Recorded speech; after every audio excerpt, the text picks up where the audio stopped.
राम हरे राम राम राम हरे हरे। हरे Krishna.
Start.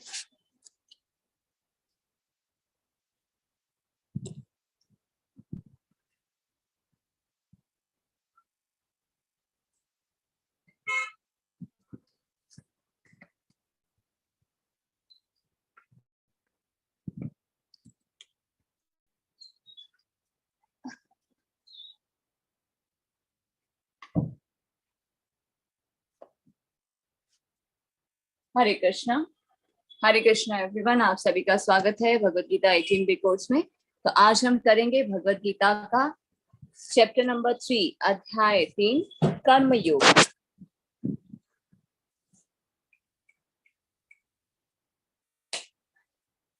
योग का क्या अर्थ होता है?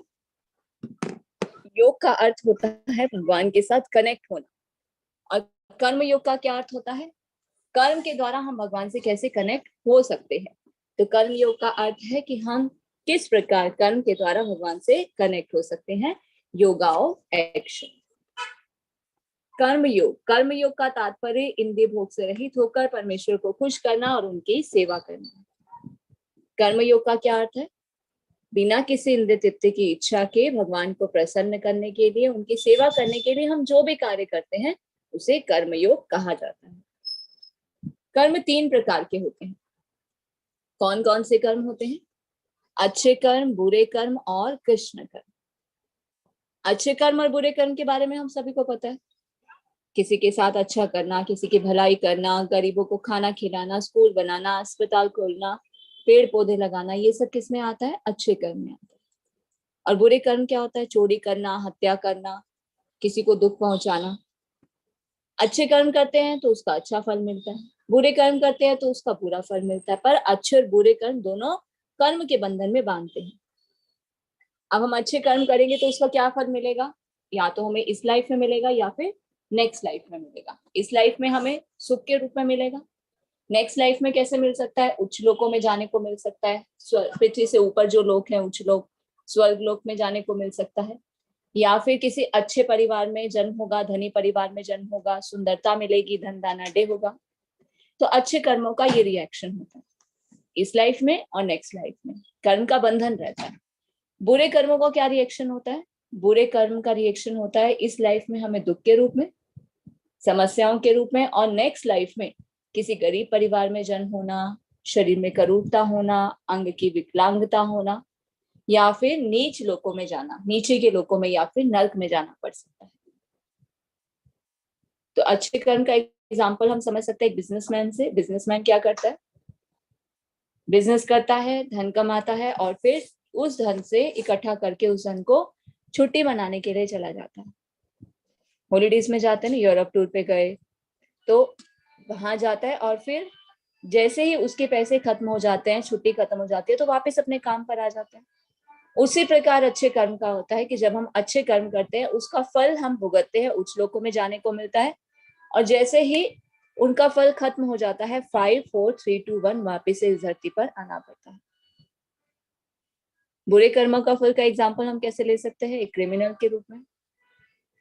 क्रिमिनल, कोई चोरी की किसी ने, तो उसे क्या मिलेगी? सजा मिलेगी, जेल में बंद कर दिया जाएगा। मान लीजिए 1 साल के लिए जेल हुई, तो जो उसने चोरी की थी उसके अनुसार जो सजा डिसाइड की गई है वो सजा को वो भुगतेगा और फिर वापस से बाहर आएगा, वापस से अपने कर्म करेगा। उसी प्रकार से बुरे कर्मों का फल भी होता है। अगर हम बुरे कर्म करते हैं, किसी को दुख पहुंचाते हैं, चोरी करते हैं, हत्या करते हैं, तो हमें उसका फल भुगतना पड़ता है और वो फल भुगतने के पास वापस से हमें फिर से जन्म मृत्यु का चक्र मिलता है। तो अच्छे और बुरे कर्म हमें कर्म के बंधन में बांधते हैं। अब हम जानेंगे कृष्ण कर्म के बारे में। कृष्ण भावनामृत कर्म आध्यात्मिक कार्य का क्या अर्थ होता है? जब हम अपने सभी कर्मों को कर्तव्य समझकर करते हैं, अच्छे कर्म करते हैं और कर्म के फल को भगवान को समर्पित कर देते हैं और साथ में भक्ति करते हैं, तो हमारे जितने भी कर्म होते हैं वो सब कृष्ण कर्म बन जाते हैं। कृष्ण कर्म करने का क्या लाभ होता है, उसका क्या बेनिफिट होता है या उससे क्या रिएक्शन होते हैं? कृष्ण कर्म करने से हमें कर्म का बंधन नहीं लगता। जस्ट कृष्ण कर्म करने से हमें कर्म का बंधन नहीं लगता, बार बार जन्म मृत्यु के चक्र में नहीं आना पड़ता।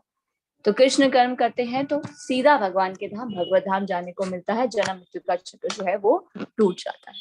तो इस प्रकार अच्छे और बुरे कर्म हमें कर्म के बंधन में बांधते हैं, जबकि कृष्ण कर्म हमें कर्म के बंधन से मुक्त करते हैं, जन्म मृत्यु के चक्र से मुक्त करते हैं और हम भगवान के धाम भगवत धाम पहुंच जाते हैं। तो इस अध्याय में हम जानेंगे कि हमें कौन से कर्म करने चाहिए। देखिए भगवान तीनों कर्म के बारे में बताते हैं, अच्छे कर्म, बुरे कर्म और कृष्ण कर्म। अच्छे और बुरे कर्म से कर्म का बंधन लगता है। अगर हम कृष्ण कर्म करते हैं, अपने कर्मों को अच्छे से करते हुए साथ में भक्ति करते हैं, तो हमें कर्म का बंधन नहीं लगता। तो हमें कौन से कर्म करने चाहिए? कृष्ण भावनामृत कर्म करने चाहिए, कृष्ण कर्म करने चाहिए। अर्जुन ने कहा, हे जनार्दन, हे केशव, यदि आप बुद्धि को सकाम कर्म से श्रेष्ठ समझते हैं, तो फिर आप मुझे इस घोर युद्ध में क्यों लगाना चाहते हैं? अब अर्जुन कह रहे हैं कि अगर कृष्ण कर्म करके ही आपको प्राप्त किया जा सकता है, तो आप मुझे युद्ध में क्यों लगाना चाहते हैं? बुद्धि अगर सकाम कर्म से श्रेष्ठ है, तो फिर मुझे क्यों आप युद्ध में लगाना चाहते हैं? तो आपके अनेक आर्थक उपदेशों से मेरी बुद्धि मोहित हो गई है, अतः कृपा करके मुझे निश्चित रूप से बताएं कि इनमें से मेरे लिए सर्वाधिक श्रेयस्कर क्या है। क्योंकि भगवान कभी तो क्या कहते हैं, कर्म करो, कभी क्या कहते हैं, कृष्ण कर्म करो। तो अर्जुन कंफ्यूज हो रहे हैं। अर्जुन क्या कह रहे हैं, हे कृष्ण, मुझे समझ में नहीं आ रहा, आप मुझे एक बात बताएं, एकम वदम, कि मेरे लिए सबसे बेस्ट क्या है, मुझे क्या करना चाहिए। श्री भगवान ने कहा, हे निष्पाप अर्जुन, मैं पहले ही बता चुका हूं कि आत्म साक्षात्कार का प्रयत्न करने वाले दो प्रकार के पुरुष होते हैं। कुछ इसे ज्ञान योग द्वारा समझने का प्रयत्न करते हैं, तो कुछ भक्तिमय सेवा के द्वारा। तो भगवान को जानने की बहुत सारी विधियां हैं, कर्म योग, ज्ञान योग, ध्यान योग, भक्ति योग। तो कर्म योग के द्वारा भी हम भगवान को जान सकते हैं, ज्ञान योग के द्वारा भी भगवान को जान सकते हैं, अष्टांग योग के द्वारा भी भगवान को जान सकते हैं और भक्ति योग के द्वारा भी। कर्म योग, ज्ञान योग, ध्यान योग क्या है, सीढ़ियां है, और भक्ति योग क्या है, लिफ्ट के समान है।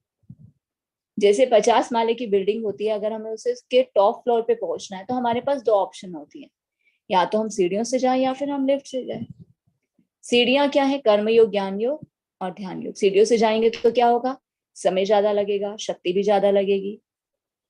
अगर हम लिफ्ट से जाते हैं तो हम जल्दी पहुंच जाएंगे। तो लिफ्ट क्या है, भक्ति योग। भक्ति योग क्या है, easiest and the quickest way to attain the supreme personality of Godhead. तो अर्जुन ने क्या पूछा, एकम वदम, आप कहते हैं कभी ये करो, कभी कर्म करो, कभी बोलते हो कृष्ण कर्म करो, तो मुझे एक चीज बताइए कि मैं क्या करूं। तो भगवान क्या कहते हैं कि मुझे ज्ञान योग के द्वारा भी जाना जा सकता है और भक्ति योग के द्वारा भी। और भक्ति योग क्या है, सबसे आसान तरीका है।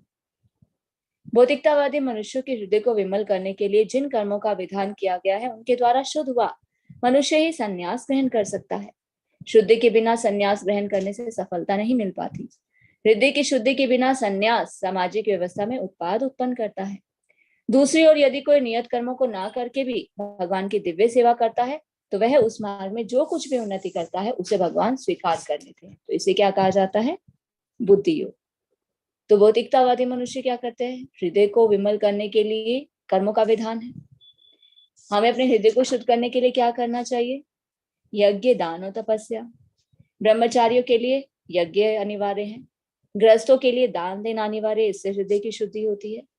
वानप्रस्थ और सन्यासियों के लिए तपस्या करना अनिवार्य है, इससे हृदय की शुद्धि होती है। तो अगर मनुष्य सन्यास ग्रहण करता है, लोग क्या करते हैं, बिना हृदय की शुद्धि के सन्यास ग्रहण कर लेते हैं, तो उससे क्या होता है, हृदय तो शुद्ध है नहीं, सब कुछ छोड़ छाड़ के भगवान को प्राप्त करने के लिए संन्यास ग्रहण कर लिया, पर फिर से भौतिक इच्छाएं उत्पन्न हो जाएंगी, तो फिर से डाउनफॉल हो जाता है। देखते हैं ना हम समाज में कितने सारे जो साधु महात्मा हैं, कई बार आता है कि ये बड़े बड़े इन्होंने आश्रम बनाए, सन्यास कपड़े पहने हुए होते हैं, उन्होंने भगवा वस्त्र पहने होते हैं, और बाद में जेल में उन्हें डाल दिया जाता है, किसी ना किसी केस में वो फंस जाते हैं, किसी स्त्री के चक्कर में, गलत आदतों के चक्कर में, धन के चक्कर में। तो ये क्या होता है, बिना हृदय की शुद्धि के अगर कोई सन्यास ग्रहण करता है उसे सफलता नहीं मिलती। हृदय की शुद्धि सबसे ज्यादा इंपॉर्टेंट है।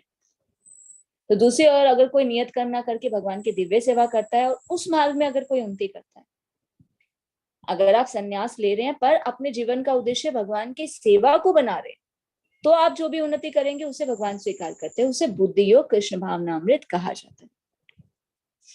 ना तो कर्म से विमुख होकर कोई कर्म फल से छुटकारा पा सकता है, ना केवल संन्यास से सिद्धि प्राप्त की जा सकती है। भगवान कह रहे अगर कर्म नहीं करोगे तो कर्म के फल से छुटकारा नहीं पा सकते।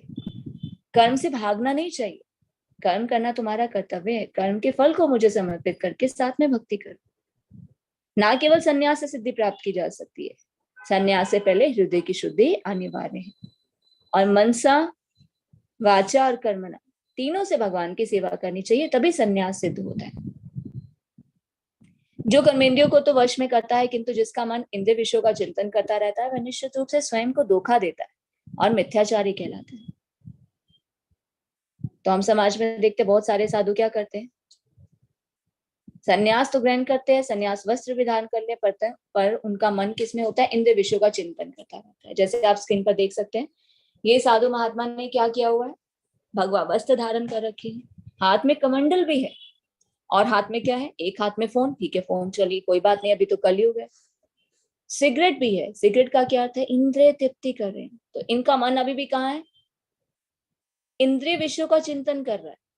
तो ये ऐसे लोग क्या करते हैं, अपने आप को ही धोखा देते हैं और मिथ्याचारी कहलाते हैं। तो ऐसे लोगों से सावधान रहना चाहिए। तो आज हम जानेंगे भरत महाराज की कथा, जिसका श्रीमद् भागवत में बहुत ही सुंदर रूप से वर्णन किया गया है। भरत महाराज कौन है, ये वो भरत महाराज नहीं है जो राम जी के भाई हैं।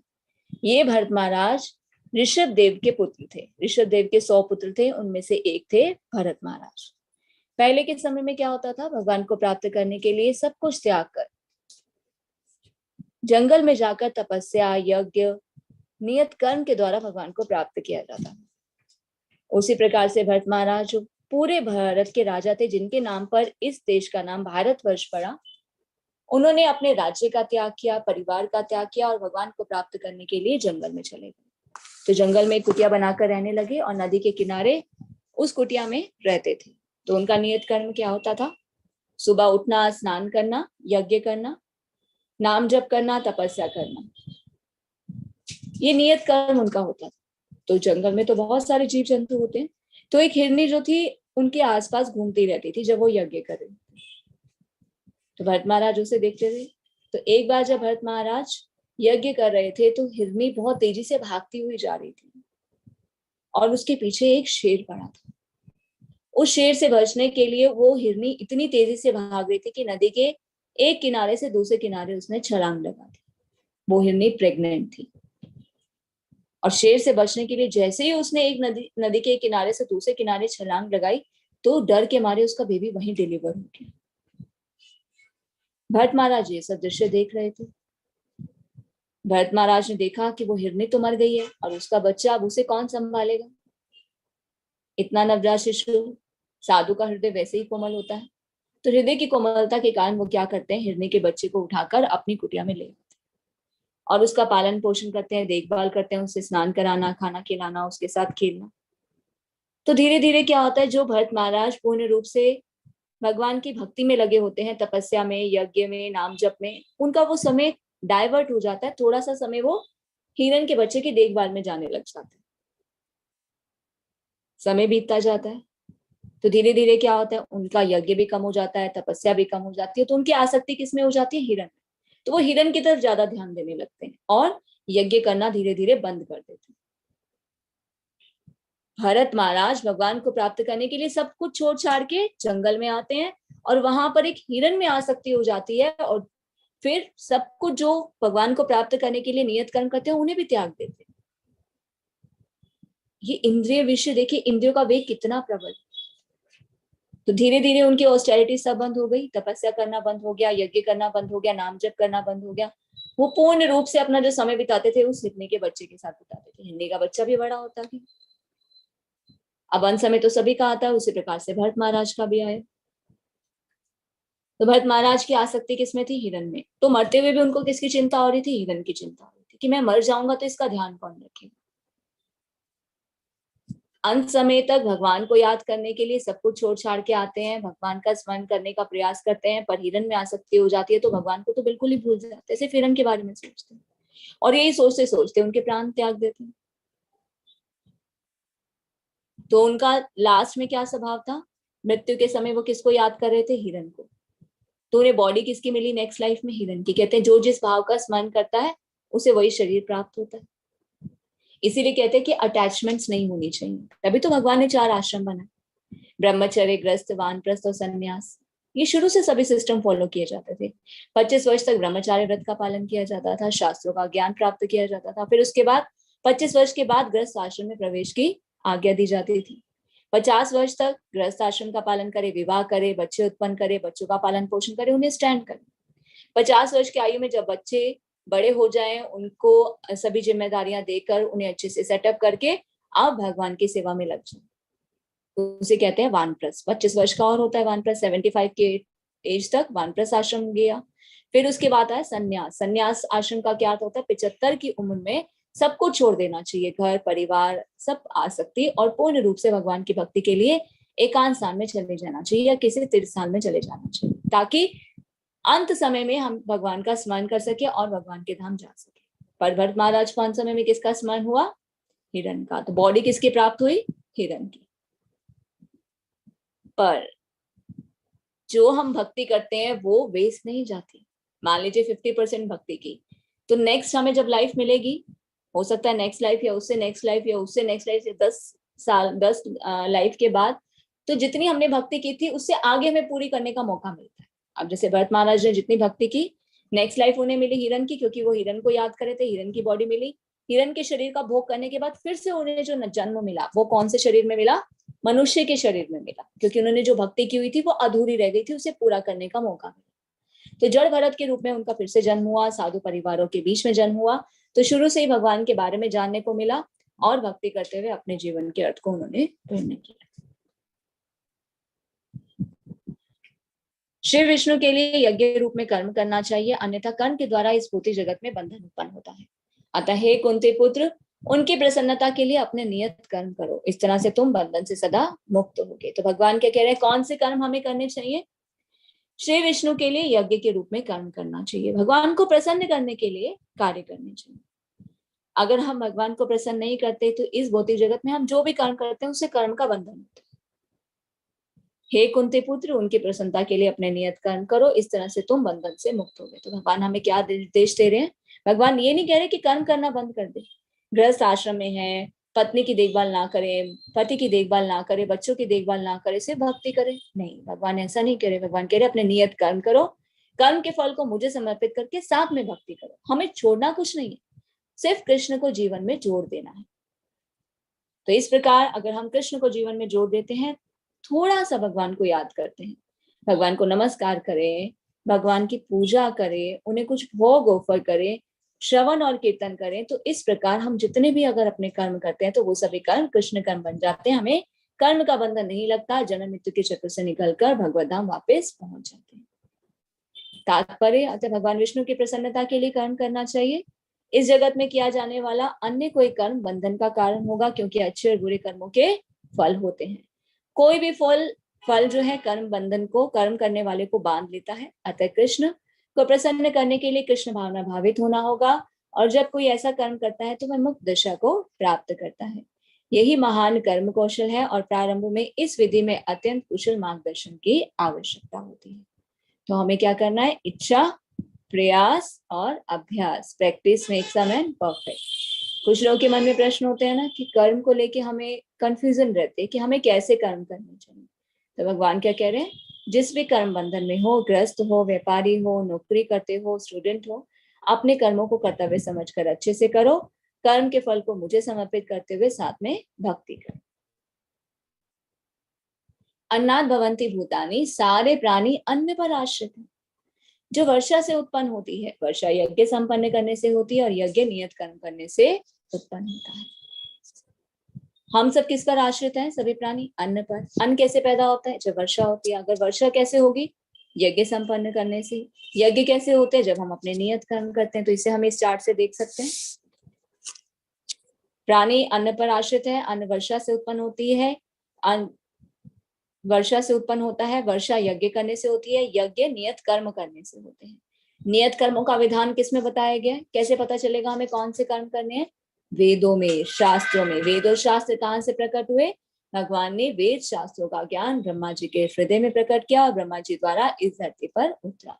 तो वेदों का क्या उद्देश्य है? शास्त्र का उद्देश्य है हमें पता चलता है what to do, what not to do, कौन से कर्म करने चाहिए, कौन से कर्म नहीं करने चाहिए। इसलिए वेद और शास्त्रों को पढ़ना इंपॉर्टेंट है। 4 वेद है, 108 उपनिषद है, वेदांत सूत्र है, रामायण है, महाभारत है। तो कुछ लोगों के मन में बहुत सारे डाउट होते हैं कि क्या हम पहले 4 वेद पढ़े, 108 उपनिषद पढ़े?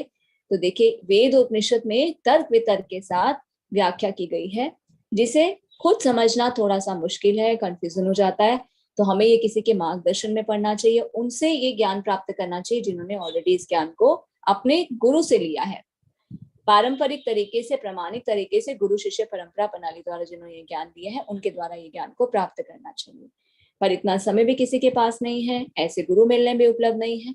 तो वेदों उपनिषदों का सार क्या है? भगवत गीता और श्रीमद् भागवतम। तो भगवत गीता, श्रीमद् भागवतम में साफ साफ बिना किसी तर्क वितर्क के साफ साफ दिया गया है कि हमें कौन से कर्म करने चाहिए, कौन से कर्म नहीं करने चाहिए, आत्मा क्या है, प्रदात क्या है, भगवान कौन है, हमारा भगवान से क्या संबंध है। तो ये सब हम शास्त्रों के माध्यम से जान सकते हैं। शास्त्र जो है प्रामाणिक शास्त्र है, स्वयं भगवान द्वारा कहे गए हैं। तो हमें वेदों के माध्यम से पता चलता है हमें कौन से कर्म करने चाहिए। कर्म जब हम अपने अच्छे से करते हैं तो यज्ञ संपन्न करने से ही वर्षा होती है, वर्षा से अन्न आता है, अन्न पर ही हम सभी जीवित हैं। तो भगवान के भक्त सभी प्रकार के पापों से मुक्त हो जाते हैं, क्योंकि वे यज्ञ में अर्पित किए भोजन को ही खाते हैं। अन्य लोग जो अपने इंद्रिय सुख के लिए भोजन बनाते हैं, वे निश्चित रूप से पाप खाते हैं। कुछ लोग का प्रश्न होता है ना, भगवान को भोग लगा के क्यों खाना चाहिए? अगर भोग लगा के नहीं खाते तो क्या वो सही विधि है? नहीं। देखिए, हम कहते हैं ना कि नॉन वेज नहीं खाना चाहिए, उससे हमें पाप लगता है। अगर हम भगवान को भोग लगा के भी नहीं खाते ना, उससे भी हमें पाप लगता है। वो कैसे? हम अन्न, पदार्थ, फल, सब्जियां कहाँ से प्राप्त करते हैं? पेड़ पौधों से। पेड़ पौधे कौन है? जीवित है, प्राण शक्ति होती है उनमें, उनसे हम उनकी कोई चीज ले रहे हैं, प्रकृति से कोई चीज ले रहे हैं, तो हमारे पे वो ऋण हो जाता है। तो अगर हम भगवान को ऑफर नहीं करते हैं तो हम पाप खाते हैं। बहुत सारे जीव होते हैं ना, जब हम चॉप करते हैं, खाना बनाते हैं, बहुत सारे जीव जंतु उसमें गिर जाते हैं, और हम अगर भगवान को भोग नहीं लगाते तो हम पाप खाते हैं। भोग लगाने का क्या होता है, फायदा क्या होता है? जब हम भोजन बनाते हैं, उसे भगवान के सामने रखते हैं, उस पर तुलसी पत्र रखते हैं, भगवान को ऑफर करते हैं, तो भगवान अपने दिव्य दृष्टि से उसके अंदर जितने भी पाप होते हैं उन्हें सब खत्म कर देते हैं और अपनी कृपा से हमें वो महाप्रसाद जो है प्रदान करते हैं। अगर हम भगवान को ऑफर करके खाते हैं तो हम सभी प्रकार के पापों से मुक्त हो जाते हैं। क्योंकि अगर हम पाप खाएंगे तो क्या होगा? पाप हमारे जीवन में कैसे आते हैं? दुख और समस्याओं के रूप में आते हैं। अगर हम चाहते हैं कि हमारे जीवन में ज्यादा दुख और समस्याएं नहीं आए तो हमें भगवान को ऑफर करके खाना चाहिए, भोग लगाकर खाना चाहिए। तो भगवान कह रहे हैं कि भगवान के भक्त सभी प्रकार के पापों से मुक्त हो जाते हैं, क्योंकि वे यज्ञ में अर्पित किए भोजन को ही खाते हैं। अन्य लोग जो अपने इंद्रिय सुख के लिए भोजन बनाते हैं, वे निश्चित रूप से पाप खाते हैं। तो जैसे बताया जाता है कि यज्ञ किसके लिए करना चाहिए? भगवान को प्रसन्न करने के लिए करना चाहिए। इस कलयुग का यज्ञ क्या है? संकीर्तन यज्ञ। देखिए, 4 युग होते हैं। कौन कौन से हैं? सतयुग, त्रेता युग, द्वापर युग और कलयुग। हर एक युग में भगवान को प्राप्त करने के लिए अलग अलग यज्ञ बताए जाते हैं। सतयुग का यज्ञ क्या है? तपस्या करना। त्रेता युग का यज्ञ क्या था? बड़े बड़े यज्ञ करना, जैसे कि राजसूय यज्ञ, अश्वमेध यज्ञ। द्वापर युग में कौन सा यज्ञ था भगवान को प्राप्त करने के लिए? विस्तृत मंदिर पूजा करना, अर्श विग्रह की पूजा करना। और कलयुग का यज्ञ क्या है? कलयुग में ना तो लोगों के पास समय है, ना तो वो तपस्या कर सकते हैं, ना यज्ञ कर सकते हैं, ना ही मंदिर पूजा कर सकते हैं, विस्तृत मंदिर पूजा कर सकते हैं। ना तो हमारे पास समय है, ना वैसी सामग्री है, ना वैसे मंत्र उच्चारण है। तो इस कलयुग का यज्ञ क्या है? संकीर्तन यज्ञ। चैतन्य महाप्रभु जो स्वयं कृष्ण है 550 साल पहले कलयुग में प्रकट हुए और उन्होंने ही संकीर्तन यज्ञ के बारे में बताया। संकीर्तन यज्ञ का अर्थ है हरे कृष्ण महामंत्र का जप करना। देखिए कलयुग जो है दोष और पापों से भरा हुआ है, पर इस युग की एक परम विशेषता क्या है, एक बोनस बेनिफिट हमारे लिए क्या है कि भगवान स्वयं प्रकट हुए इस कलयुग में बिना किसी अस्त्र और शस्त्र के। अपने हृदय का प्रेम हम पर अहेतु की कृपा करने के लिए भगवान ने हरे कृष्ण महामंत्र का जप दिया। ये हरे कृष्ण महामंत्र हमारे वेदों उपनिषदों में अंकित है। ये कोई नया मंत्र नहीं है कि अभी चैतन्य महाप्रभु ने हमें दी। ये गोपनीय मंत्र था, हर कोई इसे नहीं जप सकता था, यहां तक कि देवी देवताओं के लिए भी दुर्लभ था। गोलोक वृंदावन में इसी मंत्र का जप किया जाता है। भगवान ने कलयुग के जीवों पे कृपा करने के लिए हरे कृष्ण महामंत्र का जप दिया, ताकि हरे कृष्ण महामंत्र के जप के द्वारा हम भगवान को प्राप्त कर सकें। तो कलयुग का यज्ञ क्या है? संकीर्तन यज्ञ। हरिर नाम हरिर नाम एव केवलम कलो नास्तेव नास्तेव नास्तेव गतिरन्यथा। चैतन्य महाप्रभु जब इस धरती पर प्रकट हुए तो वो अकेले नहीं प्रकट हुए। जब भी भगवान इस धरती पर आते हैं तो अपने पार्षदों के साथ आते हैं, नित्य संगियों के साथ आते हैं। तो चैतन्य महाप्रभु किसके साथ प्रकट हुए? देखिए आपके सामने स्क्रीन पर एक मंत्र लिखा है जिसे पंच तत्व मंत्र कहा जाता है। जय श्री कृष्ण चैतन्य प्रभु नित्यानंदा श्री अद्वैत गदाधरा श्रीवासादि गौर भक्त वृंद। तो इस पंच तत्व मंत्र का क्या अर्थ है? पंच तत्व का अर्थ है भगवान पंच तत्वों के साथ प्रकट हुए। जय श्री कृष्ण चैतन्य, इसका अर्थ क्या है? चैतन्य महाप्रभु। चैतन्य महाप्रभु कौन है? राधा और कृष्ण कंबाइंड फॉर्म। राधा रानी का आवरण लेकर आते हैं चैतन्य महाप्रभु। कृष्ण एक ही बॉडी में राधा और कृष्ण दोनों हैं। राधा रानी का आवरण लेकर आते हैं, इसलिए उन्हें गौरांग भी कहा जाता है। गौरांग का क्या अर्थ है? गौर अंग है जिनका। इन्हें निमाई भी कहा जाता है क्योंकि चैतन्य महाप्रभु का जन्म कैलकाटा में मायापुर नवदीप धाम में एक नीम के पेड़ के नीचे हुआ, इसलिए इन्हें निमाई भी कहा जाता है। तो कलयुग में 550 साल पहले चैतन्य महाप्रभु के रूप में जो स्वयं राधा और कृष्ण है प्रकट हुए। तो पहला वर्ड क्या है? जय श्री कृष्ण चैतन्य। दूसरा वर्ड है प्रभु नित्यानंद। नित्यानंद प्रभु कौन है? नित्यानंद प्रभु है बलराम जी। कृष्ण बलराम आप जानते हैं। बलराम जी कलयुग में भी प्रकट हुए हैं भगवान के साथ। उनका नाम था नित्यानंद। श्री अद्वैत, नेक्स्ट वर्ड आता है श्री अद्वैत आचार्य। अद्वैत आचार्य कौन है? आप स्क्रीन पर देख सकते हैं लेफ्ट साइड में, जिनकी दाढ़ी है, बूढ़े हैं। अद्वैत आचार्य कौन है? सदाशिव और महाविष्णु के कंबाइंड फॉर्म। सदाशिव शिव जी, महाविष्णु विष्णु का एक इनकारनेशन है, 3 विष्णु होते हैं, महाविष्णु, गर्भोदकशाही विष्णु, क्षीरोदकशाही विष्णु। तो सदाशिव और महाविष्णु का दोनों का कॉम्बिनेशन थे अद्वैत आचार्य। और अद्वैत आचार्य भगवान के आने से पहले इस धरती पर आए, तभी ओल्ड एज के हैं ना वो। और उन्होंने ही आह्वान किया था, क्योंकि जब वो भगवान से पहले आए तो उन्होंने क्या देखा कि ये कलयुग का तो अभी स्टार्टिंग ही हुई है और इतना अधर्म है, कौन भगवान को प्राप्त करेगा? ना तो कोई यज्ञ करता है, ना तपस्या, ना दान, कैसे भगवान के धाम जाएंगे? ये जीव बार बार इसी जन्म मृत्यु के चक्कर में घूमते रह जाएंगे, कैसे इन्हें मुक्ति मिलेगी? कैसे भगवान के परम धाम पहुंच पाएंगे? तो अद्वैत आचार्य ने आह्वान किया, हे प्रभु आप आइए और जीवों पर अपनी अहितों की कृपा कीजिए। अद्वैत आचार्य के आह्वान पर चैतन्य महाप्रभु इस धरती पर प्रकट हुए। नहीं तो कलयुग में कौन सा अवतार होना था? कल की अवतार। कब? लास्ट में। पर अभी कलयुग शुरू हुआ था, इतना अधर्म था, इसलिए अद्वैताचार्य ने भगवान से प्रार्थना की कि आप आइए। फिर उसके बाद आता है गदाधर पंडित। गदाधर पंडित कौन है? श्रीमती राधा रानी स्वयं। अब राधा रानी कौन है? शक्ति। शक्तिमान कौन है? कृष्ण। राधा रानी कृष्ण के बिना रह नहीं सकती, शक्ति के बिना शक्तिमान भी अधूरे।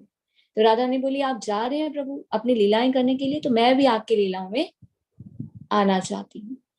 मैं भी देखना चाहती हूँ एक भक्त के रूप में आप कौन सी लीला करते हैं, मैं भी उसका आस्वादन करना चाहती हूँ। तो राधा रानी आती है गदाधर पंडित के रूप में। फिर आता है श्रीवासादि। श्रीवासादि का क्या अर्थ है? नारद मुनि। नारद मुनि तो पूर्ण रूप से भगवान के शरणागत, हमेशा वो क्या करते रहते? नारायण नारायण, वो भगवान के बिना रह ही नहीं सकते। तो इस लीला में भी, कलयुग में भी चैतन्य महाप्रभु के साथ वो आते हैं श्रीवास के रूप में। और चैतन्य महाप्रभु मायापुर में श्रीवास आंगन में नित्य वास करते हैं। अभी भी कहते हैं ना, 5 कौन सी ऐसी जगहें हैं जहां पर नित्यानंद प्रभु, चैतन्य महाप्रभु अभी भी वास करते हैं, उसमें से एक है श्रीवासांग। तो वहां पर चैतन्य महाप्रभु हरे कृष्ण महामंत्र कीर्तन किया करते थे, पूरी पूरी रात खूब नाचते थे, गाते थे, और अपना षड्भुज रूप भी वहां दिखाया। तो ये पंच तत्व मंत्र है, इसलिए हम हरे कृष्ण महामंत्र का जप करने से पहले पंच तत्व मंत्र बोलते हैं। क्यों? क्योंकि प्रभु चैतन्य महाप्रभु की कृपा से ही हमें ये हरे कृष्ण महामंत्र का जप नहीं है। तो जब हम माला करते हैं तो माला से पहले हम बोलते हैं जय श्री कृष्ण चैतन्य प्रभु नित्यानंदा श्री अद्वैत गदाधरा श्रीवासादि गौर भक्त वृंदा। उसके बाद हम माला पे जप करना शुरू करते हैं, हरे कृष्ण कृष्ण कृष्ण हरे हरे, हरे राम राम राम हरे हरे। तो ये 108 बार किया जाता है। एक माला में कितने मन के होते हैं? 108। हर एक मन के ऊपर हरे कृष्ण महामंत्र का जप किया जाता है। और पंच तत्व मंत्र सिर्फ एक ही बार बोला जाता है हर माला को शुरू करने से पहले। अगर आप एक माला कर रहे हैं तो माला शुरू करने से पहले बोले, अगर आप दूसरी माला करने वाले हैं तो उसको शुरू करने से पहले बोले। तो भगवत गीता 10.25 में भी इसका वर्णन है, यज्ञ नाम जप यज्ञो अस्मि। जय श्री कृष्ण चैतन्य प्रभु नित्यानंद श्री अद्वैत गदाधरा श्रीवासादि गौर भक्त वृंदा। हरे कृष्ण कृष्ण कृष्ण हरे हरे, हरे राम राम राम हरे हरे। तो अर्जुन को भगवान क्या कहते हैं? बी ए रोल मॉडल, कि महापुरुष जो जो आचरण करता है सामान्य व्यक्ति उसी का अनुसरण करता है। वह अपने अनुसरणीय कार्यों से जो आदर्श प्रस्तुत करता है संपूर्ण विश्व उसका अनुसरण करता है। कि अर्जुन बी ए रोल मॉडल, तुम एक उदाहरण बनो, एग्जाम्पल बनो, अपने कर्म से पीछे मत हटो। क्षत्रिय होने के नाते तुम्हारा कर्तव्य है युद्ध करना, युद्ध करो, कर्म के फल को मुझे समर्पित करो, मेरे शरणागत होके कर्म करो। देखिए आप स्क्रीन पर देख सकते हैं ना, ममा डक जहां जहां जा रही है बेबी डक्स वहीं जा रहे हैं। तो बड़े जैसा करते हैं ना, छोटे उनका वैसा ही आचरण करते हैं। तो हमें भी ये चीज ध्यान में रखनी चाहिए एज अ पेरेंट्स। अगर हम माता पिता हैं तो हमें अपना आचरण और व्यवहार ऐसा करना चाहिए कि बच्चे सीखें। देखिए बच्चे कह कर नहीं सीखते, बच्चे देख कर सीखते हैं। तो माता पिता जैसा आचरण करते हैं बच्चे भी वैसे ही करते हैं। तो अगर हम भगवान से संबंधित होंगे, भगवान को नमस्कार करेंगे, उन्हें भोग लगाएंगे, श्रवण और कीर्तन करेंगे, भक्ति करेंगे, कृष्ण कर्म करेंगे, तो बच्चे भी वैसा देखेंगे और बच्चे भी वैसे ही करेंगे। तो हमें भी क्या बनना चाहिए? Be a role model. जीवात्मा अहंकार के प्रभाव से मोहग्रस्त होकर अपने आप को समस्त कर्मों का कर्ता मान बैठता है, जबकि वास्तव में वे प्रकृति के तीनों गुणों द्वारा संपन्न किए जाते हैं। प्रकृति के 3 गुण क्या होते हैं? देखिए जब हम इस भौतिक जगत में आते हैं ना, तो हम प्रकृति के 3 गुणों से बन जाते हैं, जिसे माया कहते हैं। प्रकृति के 3 गुण कौन से हैं, जिसे आगे भगवान पूरा एक चैप्टर है, पूरा डिटेल में बताते हैं प्रकृति के 3 गुणों के बारे में, कि किस प्रकार ये हमें बांधते हैं, किस प्रकार हम इनके संपर्क में आके कर्म करते हैं, कैसा हमारा ज्ञान होता है, कैसे लक्ष्य होते हैं, कैसा स्वभाव होता है। तो जब हम इस भौतिक जगत में आते हैं तो प्रकृति के 3 गुणों से बन जाते हैं, सतोगुण, रजोगुण और तमोगुण। तो ये गुण हमें जैसे नचाते हैं वैसे हम नाचते हैं। जैसे कुटपुतली होती है, कुटपुतली को कैसे धागे से बंधा होता है, तो ऊपर से नचाने वाला जैसे नचाता है वैसे कुटपुतली नाचती है। तो हम भी एज ए पपेट इन तीनों गुणों के नियंत्रण में हैं। तो हम क्या समझते हैं? हम अपने आप को कर्ता मान बैठते कि हम कर रहे नहीं, ये प्रकृति के 3 गुणों द्वारा ही किया जाता है। तो ये 3 गुण कैसे हैं? रस्सी के समान है। देखिए गुण का क्या अर्थ है? रस्सी, इसे हम एक एग्जाम्पल के तौर पर समझ सकते हैं। मान लीजिए कैदी है, कैदी को अगर रस्सियों से जकड़ा गया है, चाहे वो सोने की रस्सी हो, चांदी की रस्सी हो या लोहे की रस्सी हो, पर वो जकड़ा तो होता है ना, स्वतंत्र नहीं होता। उसी प्रकार से हम भी जकड़े हुए हैं, स्वतंत्र नहीं है। हमें लगता है कि हम स्वतंत्र हैं, हम स्वतंत्र नहीं, हम भी उन रस्सियों से ही जकड़े हुए हैं, सतोगुण, रजोगुण और तमोगुण। कोई स्वतंत्र कैसे होगा? जब किसी भी रस्सी से बंधा हुआ ना हो। तो हम इन 3 रस्सियों से कैसे मुक्त हो सकते हैं? जब हम भगवान के शरणागत होते हैं। क्योंकि प्रकृति के 3 गुण किसके नियंत्रण में है? भगवान के नियंत्रण में। हम किसके नियंत्रण में? प्रकृति के गुणों के नियंत्रण में। अगर हम भगवान के शरण ग्रहण कर लेंगे तो ये 3 गुण हम पर कोई भी प्रभाव नहीं डालते। तो अगर हम इन 3 गुणों से मुक्त होना चाहते हैं, स्वतंत्र होना चाहते हैं, तो हमें भगवान की शरण ग्रहण करनी होगी। भगवान की शरण ग्रहण करने का क्या अर्थ है? भक्ति करना, श्रवण और कीर्तन। अर्जुन ने कहा, हे वृषवंशी, मनुष्य ना चाहते हुए भी पाप कर्मों के लिए प्रेरित क्यों होता है? ऐसा लगता है कि उसे बलपूर्वक उसमें लगाया जाए। कई बार ऐसा होता है ना हम कुछ भी गलत करना नहीं चाहते, पर फिर भी हमारे हाथ से कुछ गलतियां हो जाती। क्यों होता है ऐसा? देखिए, जैसे हमारे कर्म होते हैं ना, उसी के अनुसार हमें उसका फल मिलता है। हमारे शास्त्रों में बहुत सारे ऐसे एग्जाम्पल, जैसे हम अक्रूर जी का ले सकते हैं। अक्रूर जी भगवान के तो परम भक्त थे, पर फिर भी वो कुछ लीलाओं में, षड्यंत्र में भी इन्वॉल्व पाए गए। ऐसा क्यों हुआ? तो कुछ लोग प्रश्न को पूछते हैं कि वो तो भगवान के भक्त थे, फिर उनके साथ ऐसा क्यों हुआ? उनके कुछ कर्मों के फल थे। कौन से? जब वो भगवान कृष्ण को द्वारिका लेकर आ रहे थे, तो वहां पर गोपियों के बहुत सारे शब्दों को उन्होंने सहा था। गोपियां उनसे बहुत नाराज हो गई थी, क्योंकि आप हमारे प्रभु को हमसे दूर लेकर जा रहे हैं। तो उनको अपशब्द कहे थे, क्योंकि उनके साथ गलत हो रहा था। तो उनका हृदय दुखा था गोपियों का, इस कारण वो इन्वॉल्व हो गए थे। अपने आप उनको भी नहीं पता चला कि मैं कैसे इन षड्यंत्रों में इन्वॉल्व हो गए। तो इसलिए हम देखते हैं ना कि कई बार पाप कर्म हम चाहते नहीं है, पर हमसे कुछ ऐसी गलतियां हो जाती है, हमारे कर्मों के फल होते हैं। हमें ऐसा लगता है कि बलपूर्वक हमें इसमें लगाया जा रहा है, हम करना नहीं चाहते, पर फिर भी हमसे ऐसी चीजें हो रही हैं। तो ये कार्मिक रिएक्शंस होते हैं। जिस प्रकार अग्नि धुएं से, दर्पण धूल से, भून गर्भाशय से आवृत होता है, उसी प्रकार से जीवात्मा इस काम की विभिन्न मात्राओं से आवृत रहता है। हम इस लाइफ में ही तो नहीं है, हम तो पता नहीं इससे पहले कितनी सारी लाइफ ले चुके हैं। पता नहीं कौन कौन से हमने जन्म लिया, पता नहीं कौन कौन से हमने कर्म किए। उन कर्मों के फल भी हम भुगत सकते हैं। जैसे कई बार प्रश्न आता है ना कि अच्छे लोगों के साथ बुरा क्या होता है, हमने तो इस लाइफ में कभी भी बुरा किसी के साथ नहीं किया, फिर हमारे साथ क्यों बुरा हो रहा है? तो ये हमारे पास्ट लाइफ की कर्मास भी हो सकते हैं। हमारा हृदय जो है वो दूषित हो गया। जैसे एक शीशा होता है, शीशे के ऊपर बहुत सारी धूल जमी हुई है, तो शीशे को साफ कैसे किया जाएगा? जब उस पे से धूल को हटाया जाएगा। उसी प्रकार से हमारा हृदय दूषित, कल्मश हो गया है। पता नहीं कौन कौन से हम पाप कर्म करते आ रहे हैं, कितनी योनियों से। तो ये हम हृदय को साफ स्वच्छ कैसे कर सकते हैं?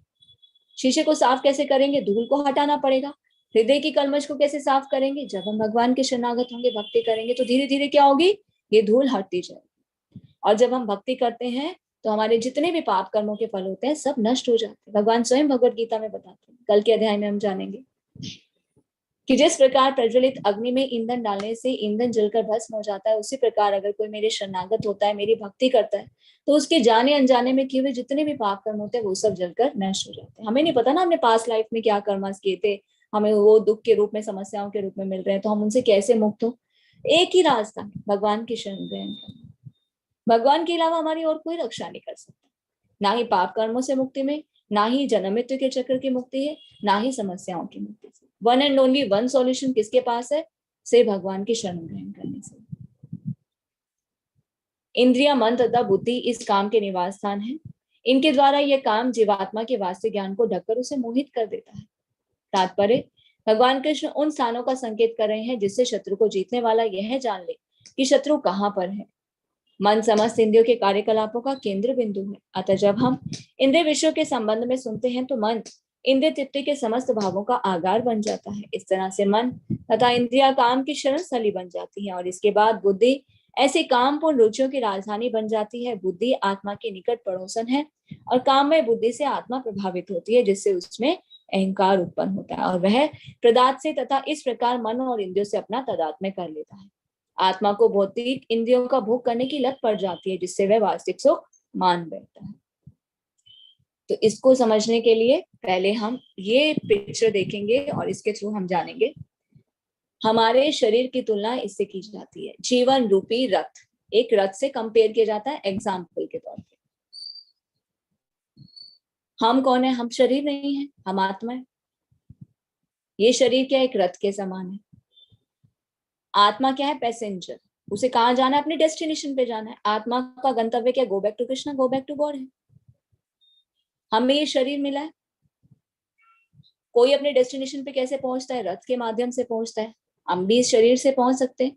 देखिए, ये शरीर में 5 हमें सेंस ऑर्गन्स मिली हैं। 5 इंद्रिय विषय कौन से हैं? आँख, कान, नाक, जीवा, त्वचा। 5 सेंस ऑर्गन्स कौन सी हैं? आँख, कान, नाक, जीवा, त्वचा। मन और बुद्धि अलग अलग चीजें होती हैं। मन क्या है? आप अगर इस घोड़े से कंपेयर करें, तो ये 5 इंद्रियां 5 घोड़े हैं। मन जो है वो रस्सी है और बुद्धि जो है, इंटेलिजेंस जिसे कहते हैं, वो क्या है? ड्राइवर है। रथ को कैसे चलाया जाता है? एक ड्राइवर है, घोड़े आगे लगे हुए रथ पे, तो कैसे रथ चलाएगा ड्राइवर? रस्सियों से काबू करेगा घोड़ों को। अगर रस्सियों से काबू नहीं करेगा तो घोड़े क्या करेंगे? इधर उधर भाग जाएंगे और एक्सीडेंट भी हो सकता है। तो अपने डेस्टिनेशन पे पैसेंजर तो नहीं पहुंच पाएगा। तो पैसेंजर को डेस्टिनेशन पे पहुंचाने के लिए सबसे इंपॉर्टेंट रोल कौन प्ले करता है? ड्राइवर। तो ड्राइवर क्या करता है? रस्सियों को काबू में रखता है कि घोड़ों को सही दिशा में लेकर जाना। उसी तरह से हमारे शरीर में सबसे इंपॉर्टेंट चीज क्या है? बुद्धि। बुद्धि जो है वो सबसे सर्वश्रेष्ठ है, इंटेलिजेंस। बुद्धि हमें क्या बताती है? What is right, what is wrong, क्या सही है और क्या गलत है। फिर वो किसको सिग्नल देती है? मन को। फिर मन क्या करता है? इंद्रियों को कंट्रोल। एक एग्जांपल से हम इसे और समझते हैं ताकि आप लोग को और क्लियर हो। मान लीजिए हम गाड़ी में जा रहे हैं और हमारी क्या इच्छा हुई? आइसक्रीम याद आई कि बहुत दिन पहले ना आइसक्रीम खाई थी, उसका टेस्ट बहुत अच्छा था, चलो आज फिर से आइसक्रीम खाते हैं। तो हम क्या करते हैं? गाड़ी को कहाँ लेके जाते हैं? आइसक्रीम पार्लर के बाहर। गाड़ी आकर रुकती है आइसक्रीम पार्लर के बाहर। इंद्र ने क्या याद दिलाया? टेस्ट। टेस्ट बहुत अच्छा था। उसने किसको सिग्नल दिया? मन को। मन ने क्या बोला? चलो चलो आइसक्रीम पार्लर। अब बुद्धि क्या कहती है? आइसक्रीम खानी है पर तुम्हें तो शुगर है, आइसक्रीम खाओगे तो तबीयत खराब हो जाएगी, नहीं आइसक्रीम नहीं खानी। अब बुद्धि ने क्या दिया? आंसर दिया ना, क्या सही है और क्या गलत है। मन का क्या काम है? उसे ग्रहण करना। अब मन क्या कहेगा? हाँ डायबिटीज है, नहीं आइसक्रीम नहीं खानी, तो गाड़ी को आगे से निकालनी। इंद्रिया हो गई कंट्रोल में। अगर मन ने इन बुद्धि की बात नहीं मानी होती तो बोला छोड़ना, कोई बात नहीं, आज खा लेते हैं, कोई बात नहीं, देखी जाएगी। तो क्या था? सेंसेस को हमने दे दी वो चीज जो चाहिए थी। तो बुद्धि को हमें स्ट्रांग बनाना होगा, तभी हम अपने मन और इंद्रियों पे कंट्रोल कर सकते हैं। बुद्धि को हम कैसे स्ट्रांग बना सकते हैं? शास्त्रों के माध्यम से। क्योंकि बुद्धि का काम क्या? बताना क्या सही है और क्या गलत है। हमें कैसे पता चलेगा क्या सही है और क्या गलत है? हमारे शास्त्रों में सब कुछ लिखा, भगवान ने बताया है क्या करना चाहिए क्या नहीं करना चाहिए। उसके लिए हमें पढ़ना पड़ेगा ना, किताब में, शास्त्रों में पढ़ना पड़ेगा, भगवत गीता भागवतम में पढ़ना पड़ेगा कि हमें क्या करना चाहिए और क्या नहीं करना चाहिए। हो सकता है हम गलत कार्य करें, पर जब हम पढ़ लेते हैं, नियम कानून हमें पता चल जाते हैं, हम उस हिसाब से अपनी बुद्धि को स्ट्रांग कर पाते हैं। फिर हम सिग्नल्स नहीं तोड़ते हैं। सिग्नल तोड़ेंगे तो फिर दंड मिलेगा।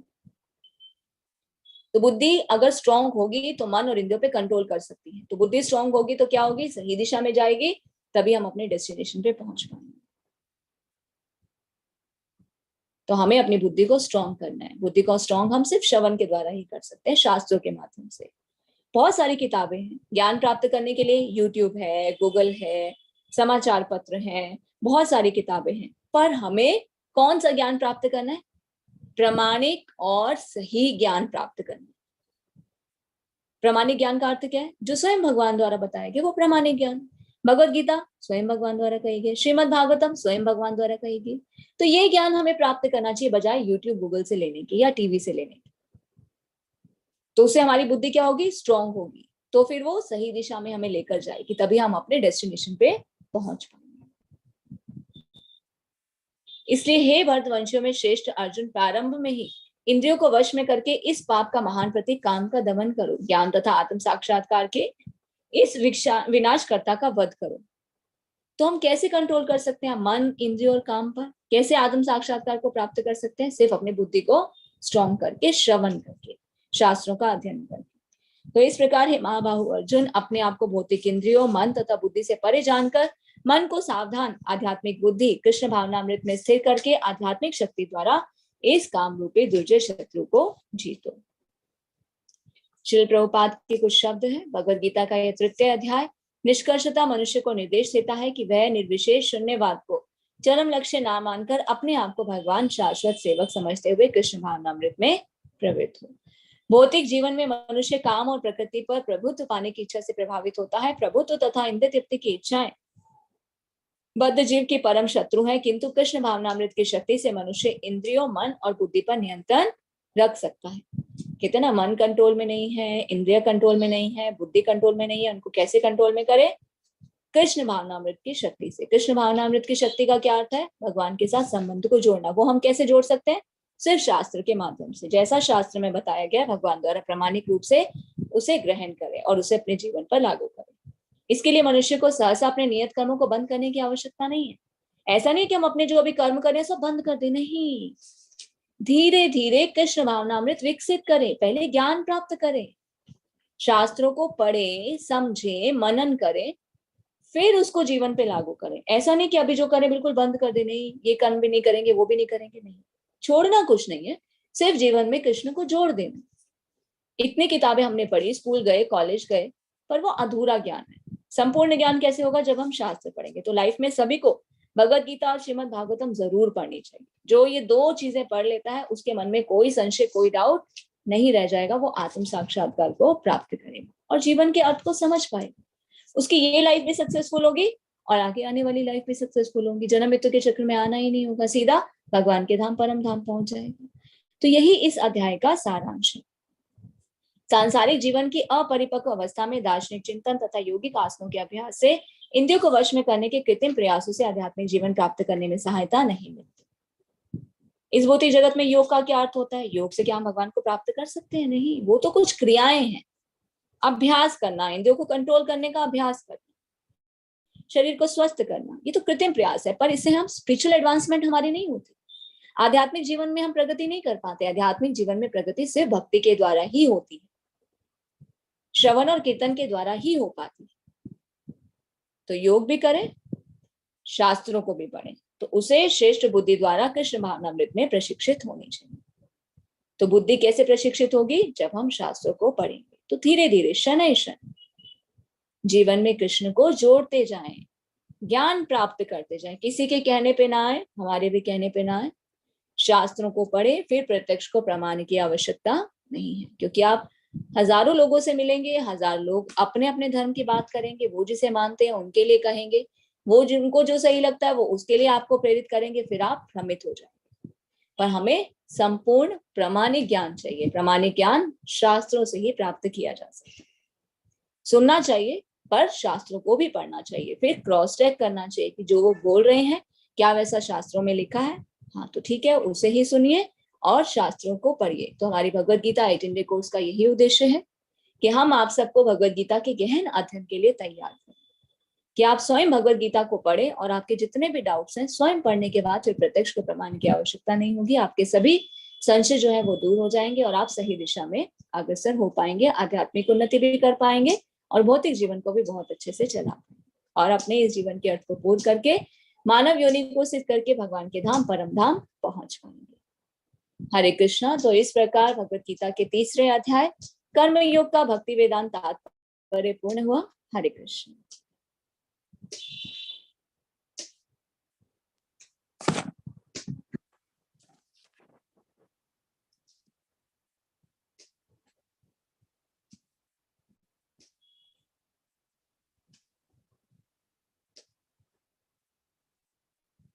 हरे कृष्णा। हरे कृष्णा सुधीर प्रभु जी, दंडवत प्रणाम।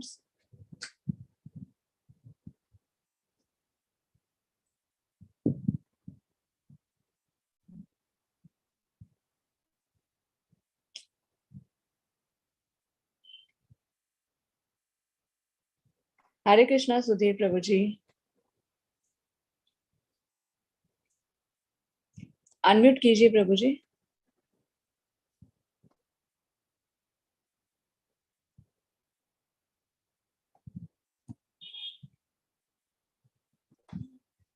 ठीक है, नेक्स्ट और किसी का कोई प्रश्न?